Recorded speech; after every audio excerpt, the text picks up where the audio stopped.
अस्सलाम वालेकुम क्लास। तो today our topic is about electron affinity. जैसे कि आप लोगों को पता है कि हम लोग पढ़ रहे हैं chapter number 1 of the inorganic chemistry. और बेटा हम लोग पढ़ रहे हैं जी जनाब। सबसे पहले हमने पढ़ा कि पीरियोडिक टेबल क्या है, मोज़ले का पैटर्न। उसके बाद हम उसके ट्रेंड पढ़ रहे हैं। सबसे पहले atomic radius, ionic radius, ionization energy. That was very interesting and इंशाल्लाह ताला आज का टॉपिक भी बहुत मज़े का होगा। That is about the electron affinity, जो कि आयोनाइजेशन एनर्जी से ही मिलता जुलता है। अब ये क्वेश्चन अक्सर लॉन्ग में पहले बोर्ड के एग्जाम्स में आ चुका है, तो ये लॉन्ग में आ सकता है।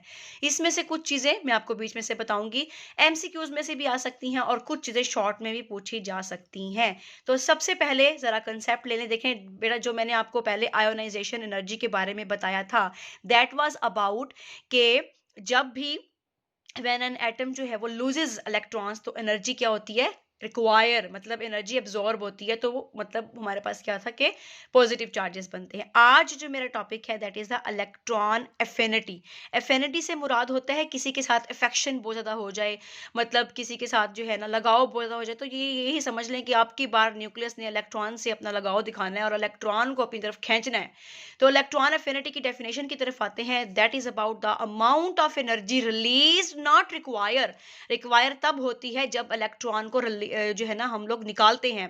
तो वो अमाउंट ऑफ एनर्जी जो कि रिलीज होती है कब, जब एक इलेक्ट्रॉन एडिट किया जाता है to an isolated atom.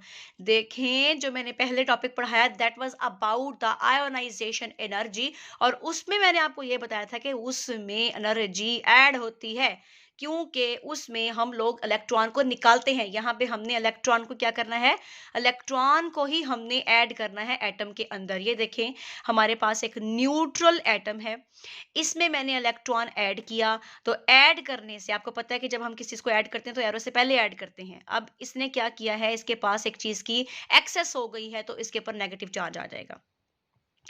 Atom के ऊपर बजाते खुद नेगेटिव चार्ज आएगा, और जो आयोनाइज इसकी सॉरी इलेक्ट्रॉन एफिनिटी जो एनर्जी रिलीज हुई है कितनी हुई है, -337 किलो जूल पर मोल। जैसे मैंने आपको आयोनाइजेशन एनर्जी में पढ़ाया था कि फर्स्ट आयोनाइजेशन एनर्जी भी होती है और सेकंड आयोनाइजेशन एनर्जी भी होती है। बिल्कुल इस तरीके से इलेक्ट्रॉन एफिनिटी की फर्स्ट इलेक्ट्रॉन एफिनिटी भी होगी और सेकंड इलेक्ट्रॉन एफिनिटी भी होगी। अब जो मैं बात बताने लगी हूँ, सुनने वालों आप लोगों ने, सब बच्चों ने MG12 MG13 अपने कानों को दिमागों को खोल के बैठना है। ये वाला जो पॉइंट मैं बताने लगी हूँ ये शॉर्ट क्वेश्चन में बहुत ज्यादा आता है। वो कहते हैं जी कि, और आप भी कहेंगे जी मैम ने तो कहा था कि जी इलेक्ट्रॉन को जब हम जी ऐड करते हैं तो एनर्जी हमेशा रिलीज होती है, तो नेगेटिव होना चाहिए। तो सेकंड आयोनाइजेशन एनर्जी पे जरा नजर डालें, तो ये हमारे पास एक पहले से इलेक्ट्रॉन एफिनिटी हमने ऐड किया हुआ था, उसके ऊपर नेगेटिव था, दोबारा मैंने इलेक्ट्रॉन ऐड किया तो उसके ऊपर 2 नेगेटिव आ गया। लेकिन जब मैंने एनर्जी की तरफ देखा तो मैं क्या देखती हूँ कि एनर्जी यहाँ पे एब्जॉर्ब हुई पड़ी है और यहाँ पे पॉजिटिव चार्ज आया हुआ है। ये क्या चक्कर है जी। तो यहाँ पे हमारे पास समझाने वाली चीज ये है कि आप देख सकते हैं कि इसके ऊपर क्या है, नेगेटिव चार्ज है, और फिर दोबारा मैंने क्या कर दिया, इलेक्ट्रॉन ऐड कर दिया। अब नेगेटिव नेगेटिव क्या करते हैं, एक दूसरे को रिपेल करते हैं। अब इसको एडअप करवाने के लिए क्या होता है, एनर्जी रिलीज नहीं, अब मुझे एनर्जी की जरूरत है, एनर्जी देनी पड़ती है कि ये इसके अंदर ऐड हो जाए, क्योंकि दोनों नेगेटिव नेगेटिव हो गई है तो एक दूसरे को रिपेल करेंगे। तो यहाँ पे एनर्जी क्या होती है, रिक्वायर होती है। मैं दोबारा बता देती हूँ, फर्स्ट इलेक्ट्रॉन एफिनिटी नेगेटिव होगी, एनर्जी रिलीज होगी। यहाँ पे भी रिलीज होनी चाहिए थी, लेकिन क्योंकि यहाँ पे पहले से नेगेटिव चार्ज है, पहले से नेगेटिव मौजूद नेगेटिव चार्ज ऑक्सीजन के ऊपर आने वाले इलेक्ट्रॉन को रिपेल करता है, उसको परे करने की कोशिश करते हैं, तो उसको ऐड करने के लिए एनर्जी की जरूरत होती है, जिसकी वजह से फिर हमारे पास 780 पॉजिटिव आ जाएगा, 780 किलो जूल पर मोल। तो ये शॉर्ट क्वेश्चन में आ सकते हैं कि सेकंड इलेक्ट्रॉन एफिनिटी पॉजिटिव क्यों होती है, तो आपने बताना था already present negative charge repel the incoming electron, so by adding the incoming electron we require an energy. तो इस वजह से जो है ये क्या होती है, पॉजिटिव होती है। अब हम बात करते हैं ट्रेंड्स की तरफ। तो ट्रेंड बिल्कुल वैसे होंगे जैसे मैंने आयोनाइजेशन एनर्जी में कहा, रीजंस भी बिल्कुल वो होंगी। तो आपने याद रखना है कि पीरियड के अंदर इंक्रीज होती है from left to right in a period. हमारे पास क्या होती है, इंक्रीज होगी इलेक्ट्रॉन एफिनिटी, और from top to bottom in a group electron affinity हमेशा क्या होगी, डिक्रीज होगी। समझ आ रही है बात की। तो अब इसमें रीजन क्या है, आपको पता है कि from top to bottom size बढ़ता है। देखें सबसे ज्यादा इजी किसके लिए है, इलेक्ट्रॉन को लेना, सबसे छोटे वाले एटम के लिए, क्योंकि न्यूक्लियस करीब तो ना जल्दी से कैप्चर कर लेगा। जबकि जैसे हमारे पास क्या है, साइज बड़ा होता है तो न्यूक्लियस इजीली इलेक्ट्रॉन ऐड नहीं कर सकता। तो याद रखिएगा टॉप टू बॉटम हमारे पास क्या है, top to bottom electron affinity decrease होती है। अगर मैंने पहले इंक्रीज कह दिया तो नोट कर लें, डिक्रीज होती है।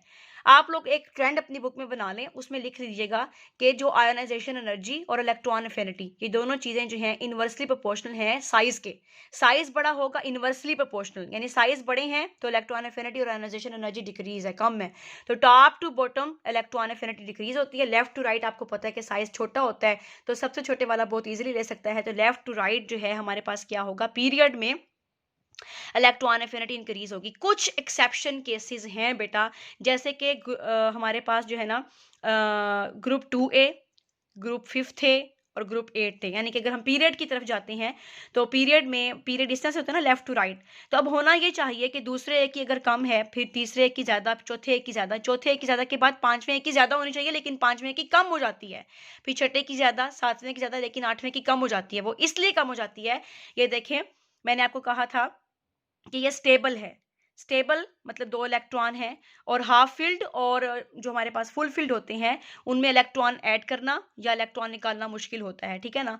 तो आयोनाइजेशन एनर्जी के केस में इनकी हम क्या कहते थे, इन स्टेबल और जो हमारे पास हाफ फील्ड होते थे उनकी ज्यादा होती थी, लेकिन यहाँ पे चक्कर है हमने इलेक्ट्रॉन ऐड करना है। अब बेटा ये पहले से स्टेबल है, इसमें 2 हैं, ये हाफ फील्ड है इसमें 3 है, ये फुल फील्ड है इसमें 6 है, तो ये मजीद इलेक्ट्रॉन को ऐड ही नहीं कर सकता। और इलेक्ट्रॉन एफिनिटी की डेफिनेशन ही ये है कि उसने इलेक्ट्रॉन को क्या करना है, उसने इलेक्ट्रॉन को ऐड करना है। तो ये इलेक्ट्रॉन को ऐड नहीं करेंगे, इसलिए इनके इलेक्ट्रॉन एफिनिटी क्या होती है, कम होती है, और बाकियों की ज्यादा होती है। ये कुछ एक्सेप्शंस थी, तो that is all about the electron affinity. Paper में अगर आया तो आपने पहले डेफिनेशन लिखनी है, एग्जांपल लिखनी है, ट्रेंड लिखनी है और एक्सेप्शनल केसेस लिखने हैं। इसके बाद मैं आपको एनिमेशन दिखाती हूँ, इंशाल्लाह ताला ऑल विल बी क्लियर।